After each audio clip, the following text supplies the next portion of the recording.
Hello అండి. Welcome back to my channel.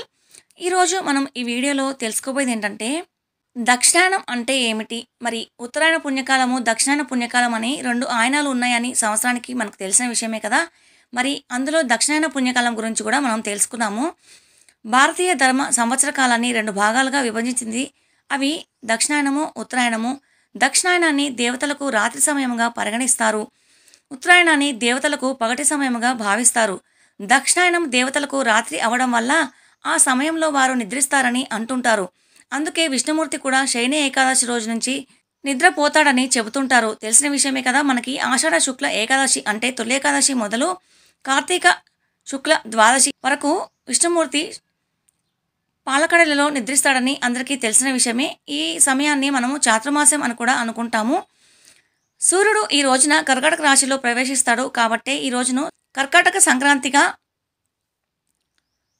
పరిగణిస్తారు.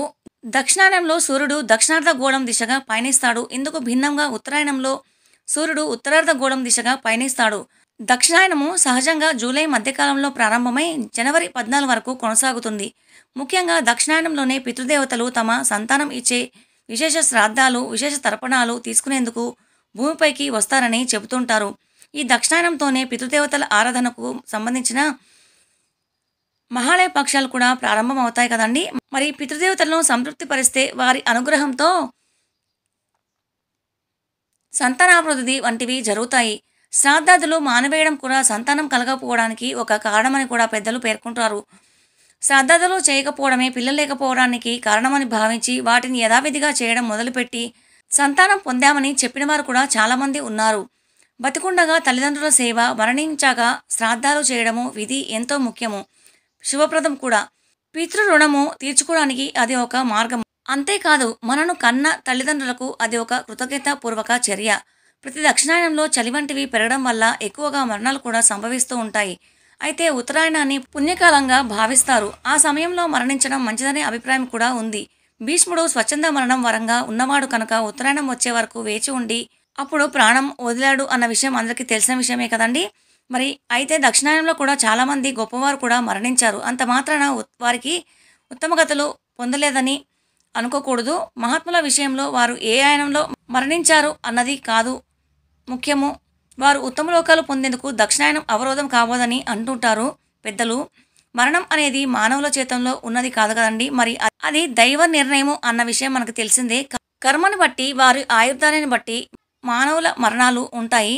కర్మను బట్టి వారి ఆయుర్దాయాన్ని బట్టి వారు మరణిస్తూ ఉంటారు. మానవుల మరణాలు కూడా కర్మను బట్టే ఉంటాయి. మరో విధంగా చూస్తే కాలము చెడ్డది కాదు. సూర్యగమనాన్ని బట్టి కాలాన్ని ఈ విధంగా విభజించారని చెప్పేవారు ఉన్నారు. నిజానికి దీక్షలు, పండుగలు వంటివి ఉత్తరాయణంలో కంటే దక్షిణాయనంలోనే వస్తాయి కదండి. మరి కార్తీక మాసము మనకి మార్గశీర్ష మాసం కూడా దక్షిణాయనంలోనే వస్తుంది.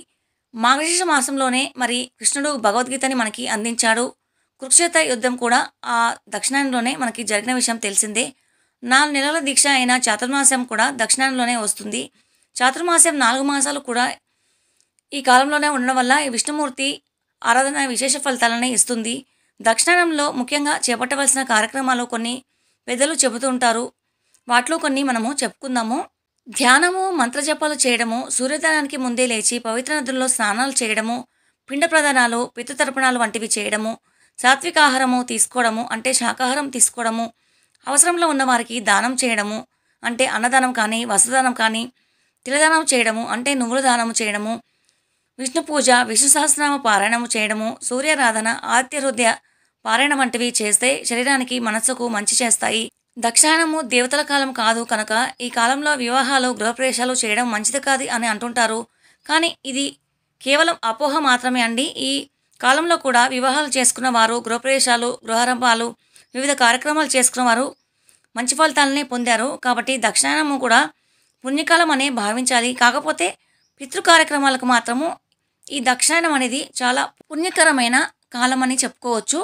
ఇదండి మరి దక్షిణాయనం అనేది ఏమిటి, దక్షిణాయనంలో ఏ కార్యక్రమాలు చేయాలి, ఏ కార్యక్రమాలు చేస్తే మనకి మంచి అనేది జరుగుతుంది అనేది తెలుసుకున్నాం కదా.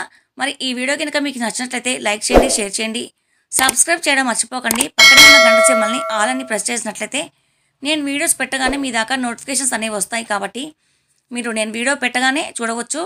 కాబట్టి బెల్ ఐకాన్ని ఆల్ అని ట్యాప్ చేయండి. ఈ వీడియో చూసినందుకు ధన్యవాదాలండి. మరొక వీడియోతో మీ ముందుంటాను.